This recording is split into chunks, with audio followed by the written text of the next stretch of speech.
Hello everyone, so my name is Kuldeep Singh Rathore. Welcome in gate वाला platform. So guys, आप सबको पता है, आप लोगों के लिए कोई भी नोटिफिकेशन, कोई भी अपडेट, कोई भी इन्फॉर्मेशन अगर आती है तो मैं आपको कवर करके देता हूँ गेट वाला के प्लेटफॉर्म पर।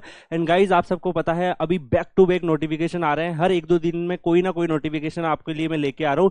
और अगर आप इन इन्फॉर्मेशन का प्रॉपर यूटिलाइजेशन कर रहे हैं, जो भी वैकेंसीज आ रही है उसमें अप्लाई कर रहे हैं, अपने सिलेबस को रिवाइज करते हुए जा रहे हैं, तो डेफिनेटली चांसेस है गाइज कि इन आने वाली वैकेंसीज में किसी ना किसी में आपका सिलेक्शन जरूर होगा। उसके लिए आपको डेडिकेशन के साथ, पंचुअलिटी के साथ पढ़ते हुए चले जाना है। आप लोगों के लिए एक मैं इंपॉर्टेंट इन्फॉर्मेशन भी पास कर देता हूं गाइज। आप लोगों के लिए एक स्टूडेंट कम्युनिटी बनाई हुई है। जो बच्चे ऑनलाइन प्रिपरेशन करते हैं उनके साथ ये होता है कि एक उनको कम्युनिटी नहीं मिल पाती है जिसमें उनको रेगुलर अपडेट मिले और बाकी सारी चीजें मिले। तो उसके लिए एक ऑफिशियल टेलीग्राम चैनल बनाया हुआ है कुलदीप सर अंडरस्कोर PW के नाम से। तो अगर आप वो टेलीग्राम चैनल ज्वाइन करते हैं तो वहां पर आपको कोई भी जो इन्फॉर्मेशन अपडेट आती है, स्टडी मटेरियल, रिसोर्सेज, और जो लास्ट ईयर के टॉपर्स जो ऑलरेडी सिलेक्ट हो चुके हैं, IIT में जा चुके हैं, PSU में जा चुके हैं, सब आपको वहां पे कांटेक्ट करने को मिल जाते हैं। आप आपस में एक दूसरे की हेल्प कर सकते हो, मुझसे भी हेल्प ले सकते हो। तो उसके लिए ज्वाइन जरूर करिए Kuldeep sir underscore PW Telegram channel. तो गाइज, यहाँ पर अगर हम बात करें, भारत इलेक्ट्रॉनिक्स लिमिटेड के अंदर वैकेंसीज आई है। ये नवरत्ना PSU की कैटेगरी में आता है और इंडिया का प्रीमियर प्रोफेशनल इलेक्ट्रॉनिक्स कंपनी है। यहाँ पर अगर आप देखेंगे तो बहुत सारी वैकेंसीज निकली हुई है जो कि टेम्परेरी बेसिस पे है। तो ये उन लोगों के लिए अच्छा ऑप्शन है जो वहां जाकर क्या करना चाहते हैं कि फ्यूचर के जो कंपटीशन एग्जाम है उनकी प्रिपरेशन करना चाहते हैं। ये जॉब जो है वो परमानेंट नहीं है, लेकिन यहाँ पे आपके पास 3 से 4 साल तक एक अच्छा अर्न करने का मौका है और उसके बाद आप किसी बड़े एग्जाम को टारगेट कर सकते हो, साथ में पैरेलली ये जॉब भी कर सकते हो और इसको क्लियर भी कर सकते हो। तो यहाँ पर अगर हम देखें, प्रोजेक्ट इंजीनियर की वैकेंसी निकली हुई है इलेक्ट्रॉनिक्स में, 12 वैकेंसी है। प्रोजेक्ट इंजीनियर मैकेनिकल में 6 वैकेंसी है। प्रोजेक्ट इंजीनियर कंप्यूटर साइंस में 2 वैकेंसी है। प्रोजेक्ट ऑफिसर ह्यूमन रिसोर्स में 1 वैकेंसी है और ट्रेनी इंजीनियर कंप्यूटर साइंस में 2 वैकेंसीज है। तो आपको इन सभी वैकेंसीज में जो मैक्सिमम एज रखी हुई है, अपर एज लिमिट 32 है और ट्रेनी इंजीनियर की जो अपर एज लिमिट है वो 28 है। यहाँ पर अगर आप देखेंगे गाइज, इन्होंने जो भी आपका जो एज वगैरह है वो सब 1/7/2023 के हिसाब से काउंट होगा। यहाँ पे terms of engagement and remuneration अगर आप देखेंगे तो जो प्रोजेक्ट इंजीनियर ऑफिसर्स है उसको इंगेज किया जाएगा initial period for 3 years which may be extended up to maximum of 1 year के लिए उसको एक्सटेंड किया जाएगा। मैक्सिमम टेन्योर जो होगा इसका 4 ईयर होगा, based on the project requirement and individual performance के बेसिस पे। तो यहाँ पर अगर आप देखेंगे जो इनिशियली आपका फर्स्ट ईयर में जो पे आउट रहने वाला है वो 40,000 रहेगा। सेकेंड ईयर में जाओगे तो आप 50,000 पर मंथ रहेगा। उसके बाद थर्ड ईयर में अगर आप आते हो तो उस केस में आपका कितना रहने वाला है, 50,000, यानी कि फर्स्ट में 40, सेकेंड में 45 और थर्ड में 50। एंड फोर्थ ईयर में अगर आपका एक्सटेंशन हो जाता है, अगर प्रोजेक्ट पे और भी काम चल रहा होता है, तो उसमें आप 55,000 अर्न कर रहे होंगे per month.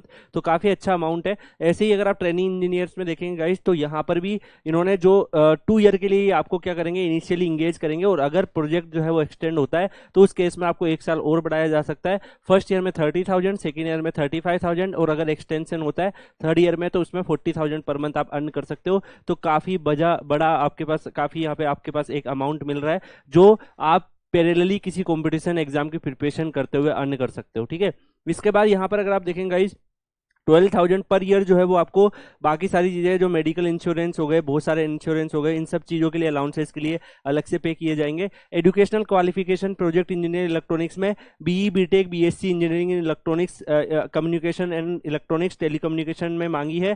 Project engineer first में मैकेनिकल में आपकी जो है BE BTech BSc इंजीनियरिंग होनी चाहिए। प्रोजेक्ट इंजीनियर कंप्यूटर साइंस में भी सेम BE BTech आपका होना चाहिए और ट्रेनिंग इंजीनियर में भी BE BTech आपका कंप्यूटर साइंस में होना चाहिए। तो क्वालिफिकेशन आप यहाँ पे देख सकते हैं, आपका 55% से ज़्यादा मार्क्स होने चाहिए अगर आप जनरल OBC EWC कैंडिडेट से हैं और SC ST में अगर आप पास भी हैं, पास क्लास कैंडिडेट भी हैं, तो भी आप एलिजिबल हो जाते हो।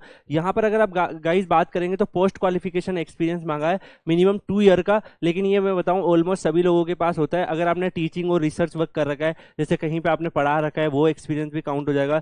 नॉन प्रॉफिट NGO वगैरह में काम कर रखा है तो भी आपका काउंट हो जाता है। इंटर्नशिप और प्रोजेक्ट और वर्क प्लेसमेंट से रिलेटेड आपने जो इंटर्नशिप, तो हम कॉलेज के 4th ईयर में सब लोग करते ही हैं, तो वो भी अगर है आपके पास इंटर्नशिप प्रोजेक्ट है तो भी आपका काउंट हो जाएगा। ठीक है, उसमें ड्यूरेशन अगर यहाँ पे देखेंगे, जो एक्सपीरियंस है वो सारे डॉक्यूमेंट जो है वो आपका होना चाहिए, इससे आपका फायदा मिल जाएगा। अगर आपने अप्रेंटिसशिप कर रखा है तो भी आप एलिजिबल हो जाते हो। तो ये ऑलमोस्ट कई सारे बच्चे ऐसे हो सकते हैं जो इस कैटेगरी में बिलोंग करें और वो एलिजिबल हो सकते हैं। सिमिलरली अगर यहाँ पे बात करेगा, जो प्रोजेक्ट इंजीनियर है इसमें भी इन्होंने बोला है कि आपका डिजाइन एंड डेवलपमेंट का थोड़ा सा, एम्बेडेड हार्डवेयर का, इन सब का एक्सपीरियंस होना चाहिए। कितने ईयर का होना चाहिए मेंशन नहीं कर रखा है, बस अगर आपने इसमें प्रोजेक्ट थीसिस और ये सब में कर रखा है, इन सब चीज़ों में काम कर रखा है, तो आप फॉर्म को भर सकते हो।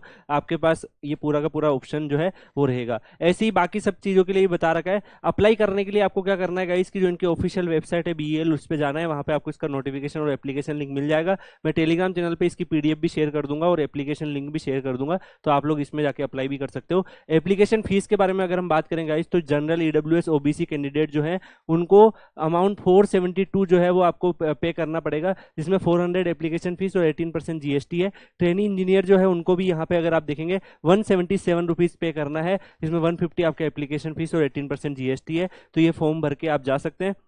इसके बाद जो SC ST PWD के कैंडिडेट्स हैं उनकी कोई भी फीस नहीं लगेगी। इसमें आपको जो डॉक्यूमेंट है वो यहाँ पे मेंशन किए हुए हैं, आप इसका नोटिफिकेशन में देख सकते हैं। जो भी डॉक्यूमेंट है वो क्या क्या चाहिए, उसमें कैसे कैसे प्रोसेस रहेंगे। एक और इम्पोर्टेंट यहाँ पे आपके पास इन्फॉर्मेशन है जो मैं आपको पास कर देता हूँ। लास्ट डेट जो है वहाँ पे 9 अगस्त 2023 रखी हुई है, तो उससे पहले आपको अप्लाई करना है। और अगर आपको कोई भी इश्यू होती है तो टेलीफोन नंबर और मेल ID दी हुई है, इनसे आप कॉन्टैक्ट भी कर सकते हो। तो गाइज जो बच्चे ऐसा चाहते हैं कि सर मुझे फाइनेंशियली इंडिपेंडेंट भी होना है और एक अमाउंट अर्न करने के साथ में कंपटीशन एग्जाम की प्रिपरेशन भी करनी है, उन बच्चों के लिए ये काफी अच्छा ऑप्शन है, तो आप लोग इसमें अप्लाई कर सकते हो। आपको कोई भी प्रॉब्लम आती है तो आप टेलीग्राम चैनल ज्वाइन करिए कुलदीप सर PW, वहां पर आप मुझसे इस नोटिफिकेशन के बारे में चीजें पूछ भी सकते हैं। और बाकी सारी अगर इससे रिलेटेड कोई भी अपडेट आती है, बाकी किसी और नोटिफिकेशन की अपडेट आती है, तो सब आपको वहां पे मिल जाएगा। इसी के साथ इस वीडियो को यहीं पे एंड करते हैं, मिलते हैं नेक्स्ट वीडियो में, तब तक के लिए goodbye, thank you so much, take care.